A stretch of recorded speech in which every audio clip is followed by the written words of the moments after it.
விருச்சக ராசிக்காரங்களாம் 7.5 சனி ஜென்ம சனியில் கூட இவ்வளோ கஷ்டப்படலை, இப்போ போய் இவ்வளோ கஷ்டமாக இருந்திருக்குது அப்படின்னு யோசிக்கிற சுச்சுவேஷனெல்லாம் நடத்தியிருப்பார். ஏன்னா ராசிக்கு 6ஆம் இடத்துல குரு இருந்தார்.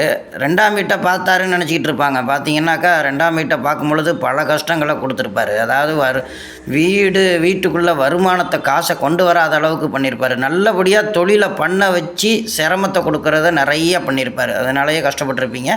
இப்போ உங்களுக்கு ராசிக்கு 7ஆம் இடத்துல இருந்து உங்கள் ராசியை பார்க்க போகிறாரு. உங்கள் மனசை அழாமல் நல்லாயிருக்கும். அதாவது மேச ராசி லக்னமாக விழுந்தவங்களுக்கெல்லாம் பார்த்தீங்கன்னா இனிமேல் வருங்காலங்கள் நல்லா இருக்குங்க.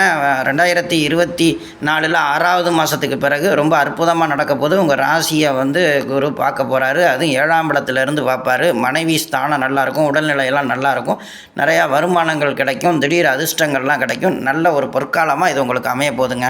அதே சமயத்தில் விருச்சக ராசிக்காரங்க மேச லக்னமாக இருக்கிறவங்க நல்ல ஒரு பொற்காலம் அமையும். அதே சமயத்தில் உங்களுடைய லக்னத்துக்கு 6ஆம் இடம் அப்படிங்கிற இடத்த குரு பார்க்க போகிறார். மேச லக்னக்காரங்களை பிறந்தவங்க அந்த புதனுடைய ஆதிக்கம் எந்த அளவுக்கு இருக்குது, புதன் ஒரு ராகுவோடு இருக்கிறாரா, இல்லை புதன் வலிமை பெற்று இருக்குதா எல்லாங்கிறத உங்களுடைய சொந்த ஜாதகத்தில் நீங்கள் கொஞ்சம் கவனிக்கணும்.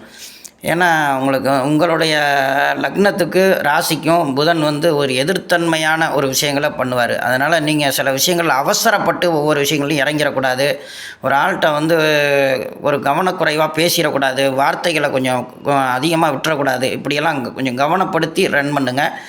லைஃப்பில் கொஞ்சம் யோசித்து பேசுனீங்கன்னா மட்டுமே கொஞ்சம் தப்பிக்கிற விஷயங்களை வச்சுருக்குது. 2024 6ஆவது மாதத்துக்கு பிறகு உங்களுக்கு சம்பந்தமே இல்லாமல் நமக்கு நல்லா இருக்க போது. 2ஆம் இடத்துல லக்னத்துக்கு 2ஆம் இடத்துல வருது, ராசியை பார்க்க போது குரு அப்படின்னு நினச்சி நீங்கள் ஒரு ஆங்கிளில் யோசிச்சுக்கிட்டு இருந்திருப்பீங்க.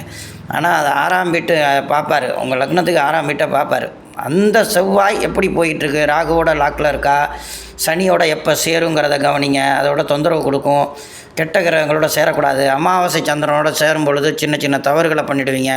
அது மாதிரி யோசிங்க. ஒவ்வொரு நாளும் நகர்த்துறதுக்கு நல்ல நல்ல விஷயங்கள் நிறையா வச்சுருக்குது. எப்படி இருந்தாலும் நீங்கள் ஒரு நாட்கள்லேயும் எப்படிப்பட்ட நட்சத்திரம் வருதுங்கிறத கவனித்து அதன்படி நடக்கணும் அப்படிங்கிறத நான் உங்களுக்கு வலியுறுத்துகிறேன்.